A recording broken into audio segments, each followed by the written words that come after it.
நாம பார்க்க போற கதையின் நெறி என்ன? ஆர்வம் சில நேரங்களில் ஆபத்தான பாதைகளுக்கு இட்டு செல்லலாம். எல்லா ஆசைகளும் பின்பற்றப்பட வேண்டியவை அல்ல. சில சமயம் தெரியாதவற்றை அப்படியே விட்டுவிடுவது சிறந்தது. இந்த கருத்துக்கான கதையை இப்போ பார்ப்போமா? மந்திரக் கண்ணாடி பத்திய கதைகள் மக்கள் பேசிட்டே இருந்தாங்க. அந்த கண்ணாடி அதுல பாக்குறவங்களோட ஆழ்ந்த பயத்தையும் ஆசையும்னு வெளிப்படுத்தும். ஆனா அதுக்கு மோசமான விளைவுகளை ஏற்படுத்தும். அது நம்மள ரொம்ப பயம் காட்டும் அப்படின்னு அத பத்தி நெறைய கதை சொல்லி வச்சிருக்காங்க. ஒரு நாள் எல்லோரான்னு ஒரு பொண்ணு ஆர்வமாவும் சந்தேகத்தோடவும் அந்த கண்ணாடியோட உண்மைய கண்டுபிடிக்க மாயக்காட்டுக்குள்ள போக முடிவு பண்ணாள். கையில ஒரு விளக்கோட கிளம்புனா. அவள் மரங்களுக்கு இடையில நிலாவோட ஒளியில நிழல்கள கடந்து போக ஆரம்பிச்சா.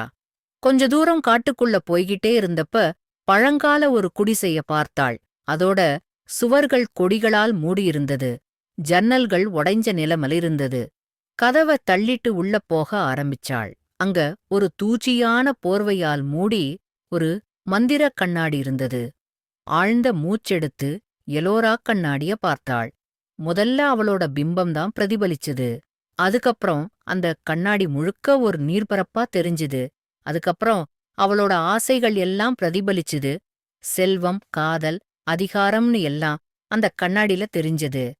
அத பார்த்து மயங்கி எலோரா அந்த கண்ணாடிய தொட்டாள். உடனே அந்த காட்சிகள்லாம் இழப்பு துரோகம்னு பயங்கரமான தோற்றங்களா மாறுச்சு.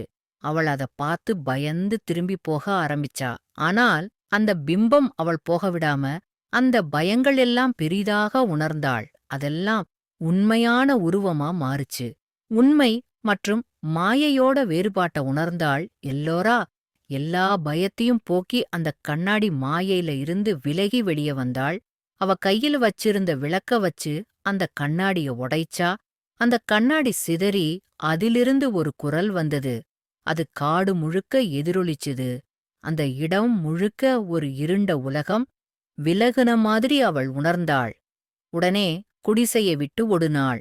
அவளோட வேண்டாத ஆர்வம் மறுபடியும் அந்த மாயக்குள்ள இழுத்துட்டு போகக் கூடாதுன்னு முடிவு செஞ்சு கிளம்புனாள். அவள் கிராமத்துக்கு திரும்பி வந்து அவளோட அனுபவத்த மற்றவர்களிட சொன்னாள். அதிலிருந்து அந்த கிராமத்துல உள்ள எல்லாரும் உண்மையான ஆர்வத்தை விட்டுட்டு மறைமுக உள்ள ஆபத்த தேடிப் போகக் கூடாதுன்னு புரிஞ்சுகிட்டாங்க. அந்த நாள்ல இருந்து யாரோ அந்த மந்திரக் கண்ணாடி பத்தி பேசாம அவங்க வாழ்க்கையில உள்ள உண்மையான ஆர்வத்த தேடிப் போக ஆரம்பிச்சாங்க. Okay bye. நெக்ஸ்ட் வீடியோல பார்க்கலாம்.